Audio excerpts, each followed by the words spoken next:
Welcome to the video on how to register and apply online on Join Indian Army as an Agniveer or any other category. First visit the www.joinindianarmy.nic.in. Candidates are required to carry their Aadhaar-linked mobile or matriculation certificate for registration process. We will bring out how to register for Join Indian Army, and those people who have already registered can skip registration process and directly move to time 3 minutes 59 seconds in video to view steps on login and apply online. To log in into the website, you need to enter the CAPTCHA text. Then, click on Enter Website. The applicant can register either from regular cadre or Agnipath menu. Click on User Registration. Candidate must keep the following items with them during registration: Aadhaar card or matriculation certificate, scan copy of signature, size between 5 kilobytes to 10 kilobytes, soft copy of latest photo, size between 5 kilobytes to 20 kilobytes, Aadhaar linked mobile for receiving OTP, active email ID, mark sheet of qualifying course, address details. You must read the important instructions to fill in the online application form. Now, click on Continue. Now, under Personal Details, you will see the two options, Aadhaar number and matriculation certificate. Registration with Aadhaar. If you will select the Aadhaar number option and click on Fetch from DG Locker, then you will be redirected to DG Locker site. Here, you have to fill Aadhaar number, then click on Next. An OTP will be sent to your registered mobile number. Fill the OTP and click on Continue. If you click on Allow, then your name, care of, and date of birth will automatically be fetched from DG Locker. If your name and date of birth doesn't match with matriculation certificate, then you should get it rectified in Aadhaar before proceeding ahead for registration. You should fill in the balance fields also. Now enter the CAPTCHA text. Click on Submit. You will receive an OTP on your email ID. Now enter the OTP, CAPTCHA text, and click on Submit. Now you will have to fill in the personal details, contact details, and education details. Your email ID will be your username to log in to Join Indian Army site. You can now create your login password in the password requirements section as per the given combination. Enter the desired password again in Confirm Password. Note the verification code is case sensitive. Enter the CAPTCHA and click Save. Registration with matriculation certificate. If you select the matriculation certificate, then you will be redirected to DG Locker site. You have to select the matric board name and fill the required details. Now click on Find button. Your name, father's name, and date of birth will be automatically fetched from DG Locker.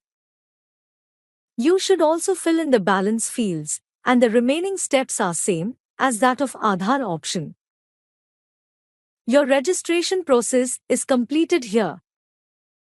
After the registration process, based on notification, applicant can apply by clicking on Login or Apply Online button in regular cadre or Agnipath menu.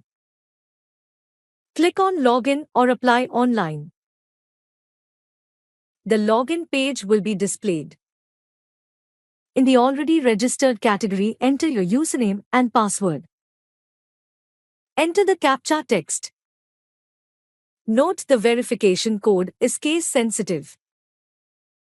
Click on Login. The dashboard page will be displayed. You need to fill the mandatory details from the drop-down list. If you belong to any category highlighted, then please select from the given list. Click on Check Eligibility. Based on the notification, education qualification, physical parameters, etc., The eligible category will be displayed in both the regular CADA and Agni Veer tab. The Apply button will be green or red based on the application being open. Click on Apply button of desired category if it is green. The application instruction page will be displayed. You will have to read the important instructions to fill online application form. Then, click on Continue. Now, in personal information, please fill in the balance fields. Upload your latest photo and signature as per the required size and format. Click on Save and Continue. Next, in Communication Details menu, you will have to fill in the communication details from the drop-down list. If the correspondence address is same as permanent address, then click on the checkbox Same as Permanent Address. If the correspondence address is different from permanent address, kindly fill the details. Click on Save and Continue. Now in Miscellaneous Details menu, you will have to fill the necessary details from the drop-down list. Click on Save and Continue. Now, in Education Details menu, you will have to fill in the necessary education details. For the candidates who have passed the qualifying course, it is mandatory to fill in the subject marks. The candidate who are appearing in qualifying exams, they don't have to fill in the marks. The candidates who have passed the qualifying course, click on Add button to fill the subject details. A page will be displayed where you must mention all the subjects and marks in the mentioned fields. You can click on Add New Row if required. Note that the aggregate of all the subjects is automatically calculated. Candidates to ensure from notification that their subjects and marks match the eligibility criteria for the category applied for. Now, save and continue. Now in Exam Center menu, you have to select 5 state and city choices for the examination as per your preferences, and no city should be selected twice. Kindly enter the details from where the application has been filled. Now click on Save and Continue. The preview of application details page will be displayed where you have to verify the details. Verify the filled details before clicking on Pay button. In Payment Gateway, once you click on Pay button, then you will be redirected to SBI ePay payment page where you need to make the payment. Payment can be done through UPI, credit card, debit card or net banking. Payment once done will not be refunded. Now, your application process is completed. You can see the application status and download the payment receipt after final submission in the History of Applications tab. Thank you for watching the video.